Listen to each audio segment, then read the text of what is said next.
Je marchais dans la rue quand soudain un criminel m'a lancé une grenade. Je voulais la renvoyer au bon moment, mais finalement je me suis fait exploser. Le lendemain, je me suis retrouvé vivant à nouveau.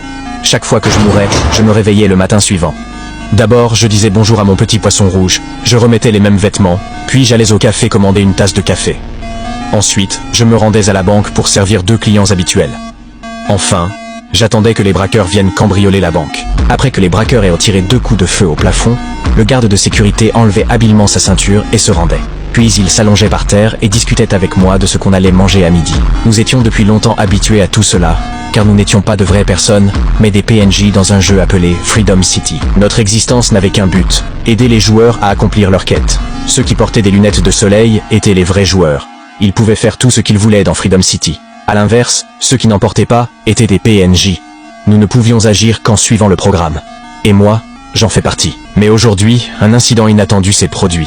J'ai vu une belle femme dans la rue, et je suis tombé amoureux d'elle au premier regard. Je la fixais intensément lorsqu'un ami a interrompu ma rêverie, car elle portait des lunettes de soleil.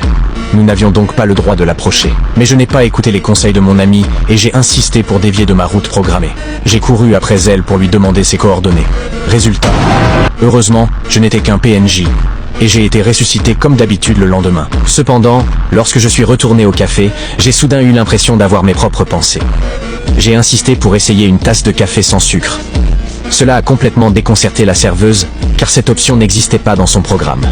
J'ai regardé autour de moi, et j'ai vu le policier et les clients me fixer avec stupeur. Même le char dehors pointait son canon sur moi. Plaisantais.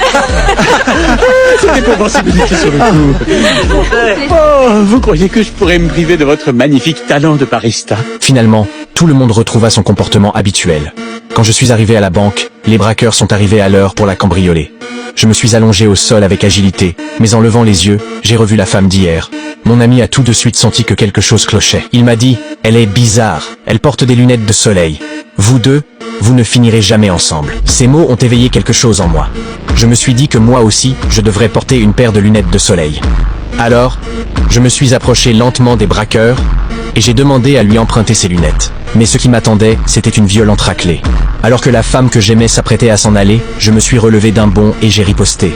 Pendant la bagarre avec le braqueur, j'ai accidentellement tiré avec mon arme, et je l'ai tué. Mais je n'en avais rien à faire. J'ai saisi les lunettes de soleil et j'ai couru hors de la banque. Puis, je les ai mises. Et la scène qui s'est dévoilée devant moi m'a laissé sans voix. C'était un monde totalement nouveau. Un monde que je n'avais encore jamais vu.